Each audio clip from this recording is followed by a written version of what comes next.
All right. Good morning, Doug. We are going to talk about the confusing life of a hedge fund manager. And I really think everybody under Trump 2.0 is a friend of yours whose, I guess his tweet was shared on Zero Hedge. I'll share with people here.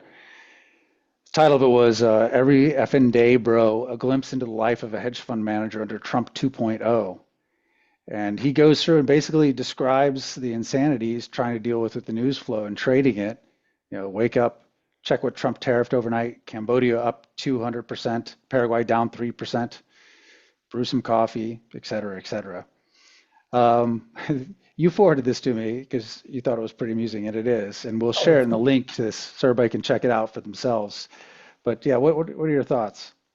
yeah, well, it's hilarious. And it kind of underlines the fact that the whole world revolves around Trump these days, which is pretty much the way Trump wants it, because I have no question that, of course, I think that psychiatry and most of psychology, it's all bullshit.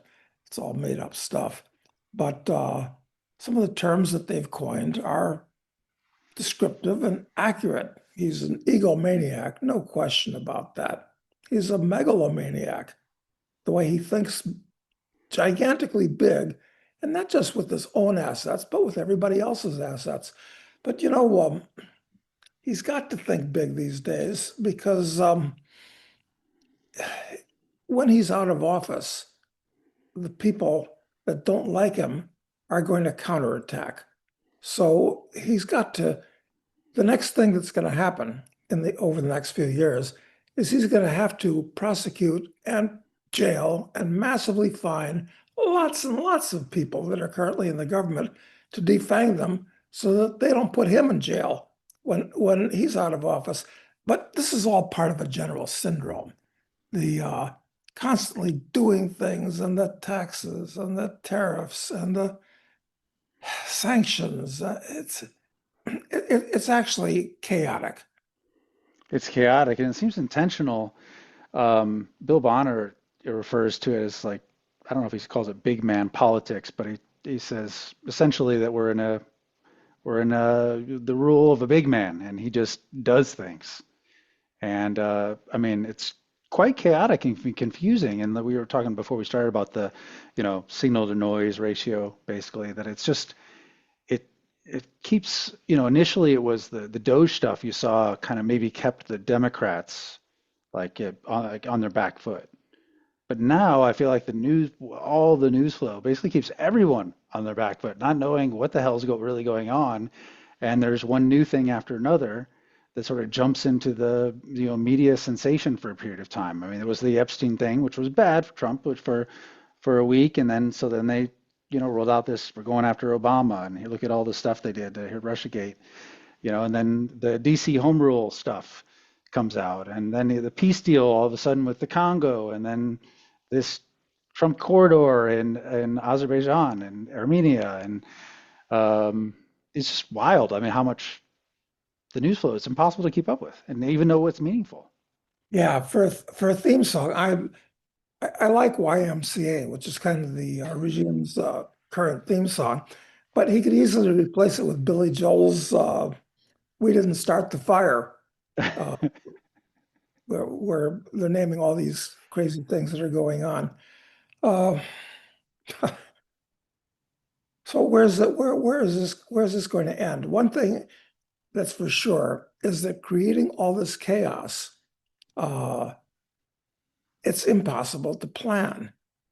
And if you're going to run a business or life is going to proceed, you have to have some kind of plan. But when you feel like a bear in a shooting gallery, getting hit, going back and forth and trying to dodge things constantly, um, it just doesn't work. And, you know, imports to the US are going to collapse because if you're shipping things, you don't know what's going to happen to the costs and the tariffs by the time you get there. Businesses won't be able to export. I mean, anything could happen at any moment. It's crazy. Yeah, I think what people don't understand is there's actually it's very difficult to find out what exactly the tariffs would be on certain goods that you're shipping into the US. Like if you're shipping something from China that also has steel components in it, you know, that has to Yeah, pay a special. So it's like, how do you break that down exactly and present it to the customs officer appropriately so that it'll get through?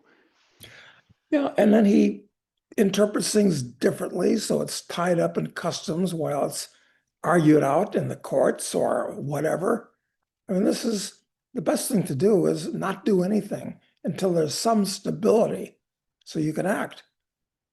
Best thing is Right. not to do anything so you don't get caught in the switches too badly. Right. Because if you're going to put something on a boat from China, it's going to take 2 months or whatever for it to finally arrive at dock or however long. And how can you be sure that the things won't totally change between now and then? And then if they like what happens if if the deal totally changes? I would assume some customs official or doesn't like the documents and it ends up sitting in a warehouse that you have to pay fees on until it gets resolved. It's impossible, I think, to plan. Uh, well, customs officials, maybe they're going to have to hire a lot more customs officials. Uh, and speaking of customs officials, they're closely related to ICE officials, of which am I correctly informed they're supposed to be hiring 100,000 new ICE people? That sounds right because of I remember the increase in budget was going from like 6.7 billion to 70 billion for An ICE, something like that. unbelievable, an unbelievable number. And the other thing is, I understand, of course, you don't know what information comes out as a troll and how much of it's just misinformation or disinformation. But I understand, or I've been told, that there's a $50,000 bonus to people that sign up to be ICE agents. Have you heard that? Really? I haven't. Well, it's just like Cuppy's very funny article points out, it's impossible to keep up with the news cycle I mean, I or have believe no it, idea. basically. Is there a hiring bonus?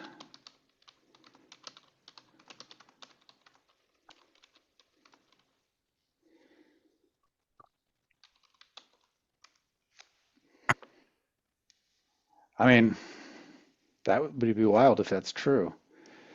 Well, So if it yes, a signing bonus of up to 50,000 for new hires across roles like deportation officers, criminal investigators, and attorneys. That's amazing. I mean, they're gonna be able to round up the lame and the halt and the blind to collect that $50,000 bonus and get to boss around their fellow citizens and arrest them. But I always look at the bright side on things, and I see a possible bright side. It's that TSA will empty wholesale to join ICE to collect that bonus. So at least there'll be less TSA agents. Because, Yeah, just mean longer lines though, Doug. well, I don't want to fly anymore. But although I guess other than flying back to the US, which I'm going to do Friday, the next trip I make after that, I guess we're both going to go to Azerbaijan in October, Yep, so that I can collect my honorary degree from a right. university there. Honorary doctorate, no less. No less. At least I hope it's no less. And I hope I can read the degree in addition. And while we're there, perhaps we'll pop across the border to Armenia, two countries that were deadly enemies that are now bosom buddies. And that's something that Trump has arranged too. Of course, the question I have is, well, how did he manage to arrange this? Two perpetual lifelong enemies are now bosom buddies. And the Trump corridor, what is that thing that because Oh, Azerbaijan is a country divided in two. They have an enclave or an exclave, actually, that is divided by Armenia. And that's one of the things they're fighting over. So Trump is, it's called the Trump Route for International Peace and Prosperity that will that's now great. join those two. Yes. That's great. Well, and it's called Trump. He likes that too. But the question is, how much is he having to pay the Armenians and the Azerbaijanis to make nice with each other? I mean, it just how much is he having to pay the Congolese and the Rwandans? And of course, it's kind of stupid talking about the Congolese and the Rwandans because there are so many gangs and private armies and breakaway groups there. Who's getting paid off to stop fighting, at least for a while? So that's not going to last. But it's costing the US lots of money to pour oil on the water at these places. That's the only way you can stop these people is by paying them off. Yeah, and we don't hear about, we only hear about the high level deal terms. We don't hear the other side of the transaction, so it all looks like just more winning for Trump. Like the European deal, where it's Europe was going to pay tariffs, and then they're going to force their companies apparently to buy double the energy from the U.S. and their other companies to invest directly into the U.S. But there was nothing shown for what Europe is getting out of it. But I think in all of these deals that are done, the other party must get something out of it, and I think that's left off the page. Yeah, totally. And the threats and the under the table payoffs to high government officials in those places, because Rwanda and Congo, they're kind of like not real countries to start with. So the officials want to profit and get paid off. Hopefully it'll come out sometime. It'll be a comedy.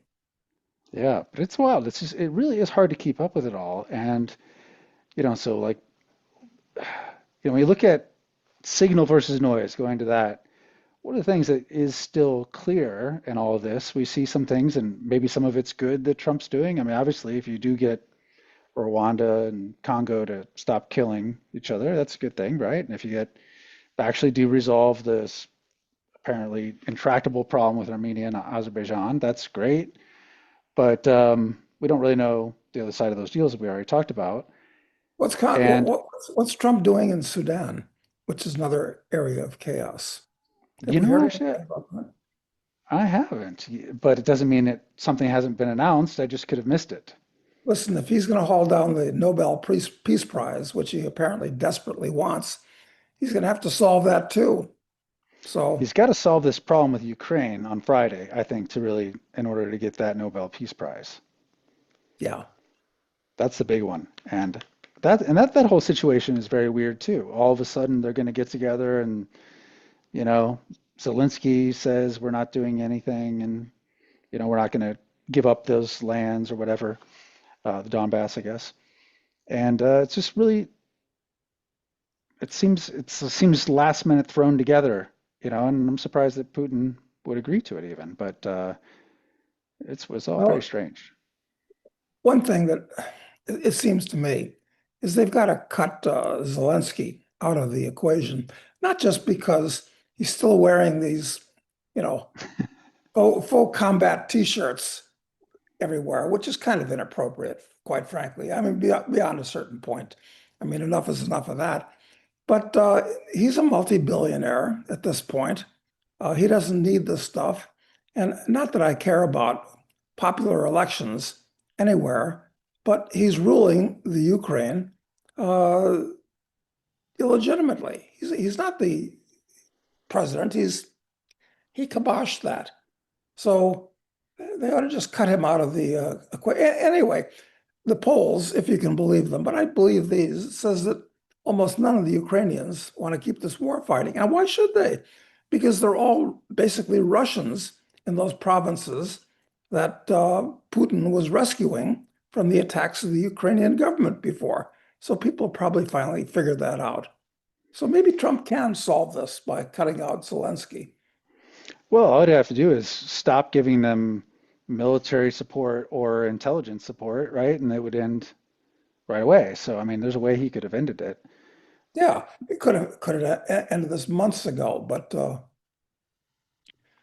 who knows? We're dealing with the schizophrenic. Although what I read, and of course, who knows the quality of anything that anybody reads, they say that on a personal level, that Trump is reasonable and mild and nice and good company. Personally, he's not the bombastic idiot that he comes across as a lot of the time in public. So who knows who we're dealing with here?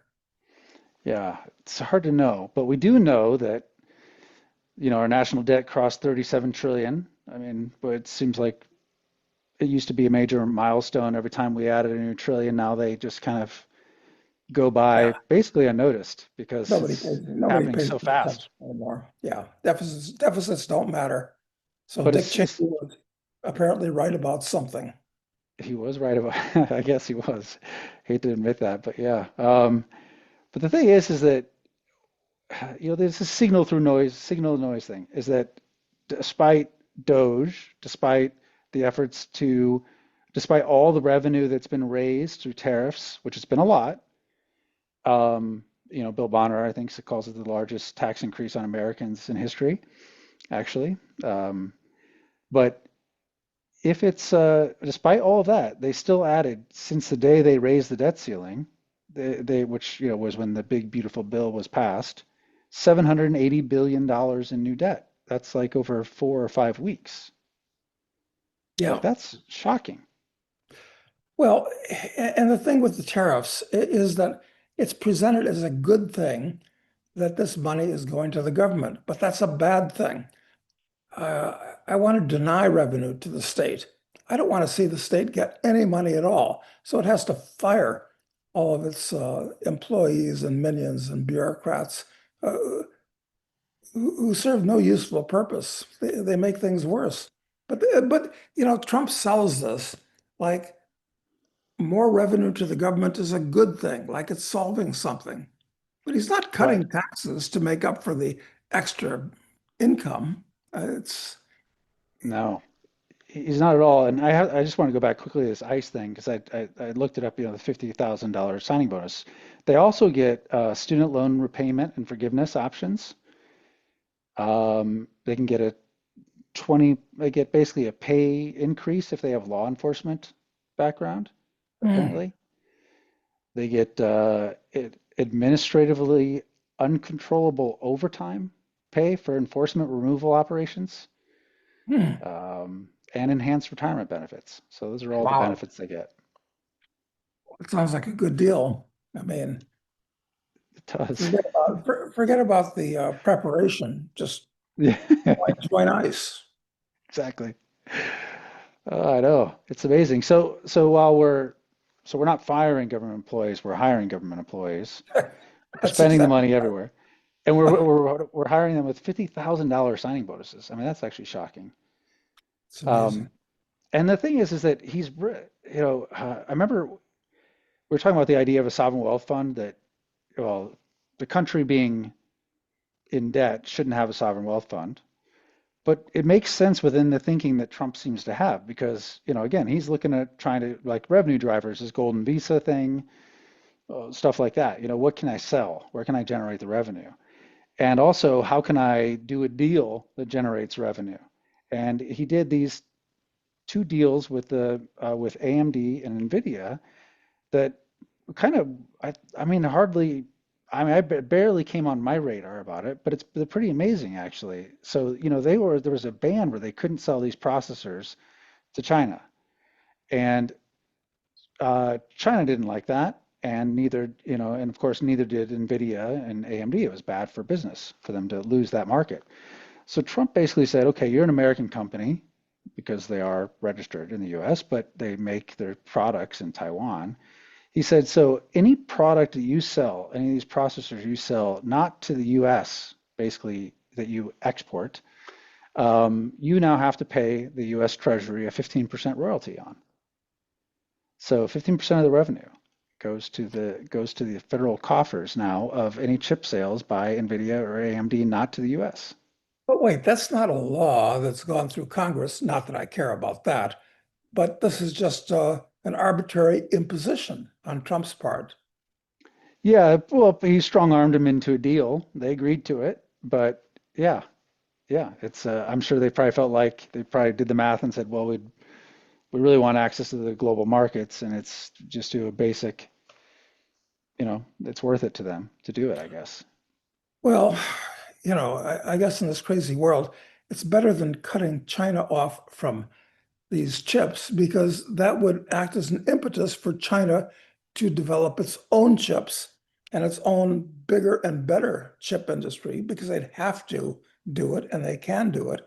So I suppose this is you know, the best alternative, but it's more money to the government and it's I'm afraid Trump is going to get out of control.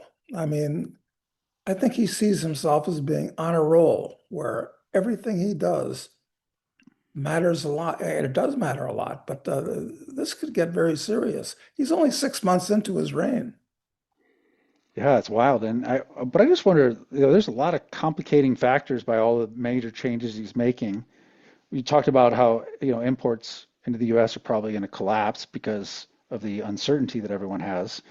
Um, but I also just even like, how do you get these? What are the details of who's going to actually make this Trump corridor in, Armenia work? You know, like who's going to do like all because they sign an MOU basically is what they leave with, but like all the details still have to be done, and I just wonder if they even have the people that can actually even do the deal beyond the headlines. You know what I mean? Yeah. How does it work? I'm sure that there's already a road, but are they going to make it a four-lane highway with a wall on both sides to keep people from jumping the border? Who the hell knows what they're going to do? But the fact that they have a deal, somebody's getting paid off. Yeah, definitely somebody's getting paid off. Yeah. So Doug, any tips for how you cut through the noise and what to focus on to even understand what's happening and to make reasonable decisions? Well, I'm a fan of classical music, and I would much rather hear when I look at or listen to what's going on in the world today. I'd much rather hear a Beethoven or a Brahms symphony than I would chaotic static and noise as opposed to the symphony. So I think it's going to get more chaotic.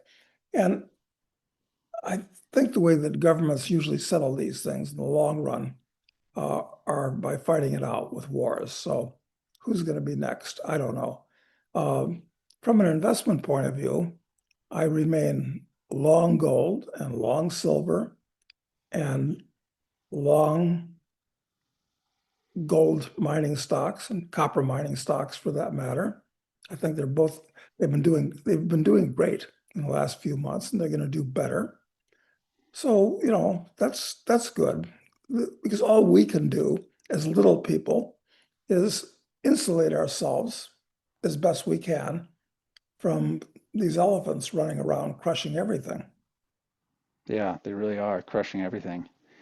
So it's hard to, And I'm happy to be here in Argentina where I am at the moment, or in Uruguay where you are right now.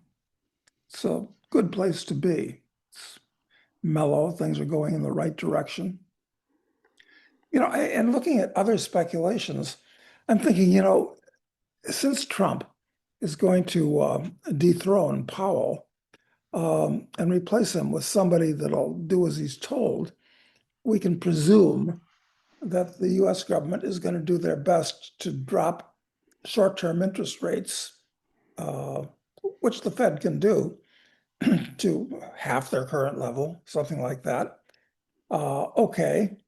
And at the same time, the way they'll do that, the consequences of it are to create more money, which means more inflation, which means that long-term interest rates are going to go up for a lot of reasons. So that would be a good long-term speculation to be short-term interest rates and long-term interest rates, betting that they're going to hmm, go up. hmm. Not easy to do because of a lot of slips between the cup and the lip. But if you look down the road a couple of years, I think that's going to work out as a really good trade. Yeah, and it also definitely means though the dollar is going to continue to disintegrate under all of this. Yeah, no question. There's no way around it. The dollar is going to it's going to have its appointment in Samara. We can't. Yeah, it's coming. So, I mean, if there's one trade you can bet on that any the dollar is going to go down, and so try owning real stuff makes Yeah, sense. So, yeah. And the only danger in that is perhaps there will be a credit collapse in the short run. So much debt in the world. If the government doesn't bail out entities, and then it's a daisy chain of collapse. And but in the long run, yeah, the dollar is going to reach its intrinsic value, which but is you got to money. imagine that they would do, given the precedent that has been set by Trump, these extraordinary measures he seems to be willing to take, that they'll bail out whoever they need to along the way. Don't you think? I mean, Yeah, yeah, I think there's no doubt about that. And it sets a very bad precedent for the next president who's going to come into office in a really, really chaotic environment. And of course, he'll do even more. So, the US Republic is dead, dead, dead. And the empire, everybody will recognize that's really the case now. it A really collapsing is. empire. All right. Well, I guess on that note, I think we'll wrap up for today, Doug. But you're going to be traveling on this week, so we won't be back till next week, I guess, for our next episode. Let me see. The driver's going to pick me up here at 5 o'clock for a 9 o'clock plane because it's Friday on a long weekend in Buenos Aires. So it's going to be a hassle getting to the airport and blah, blah, blah. So we could probably do something on Friday if anybody has Oh, any really? questions to send in.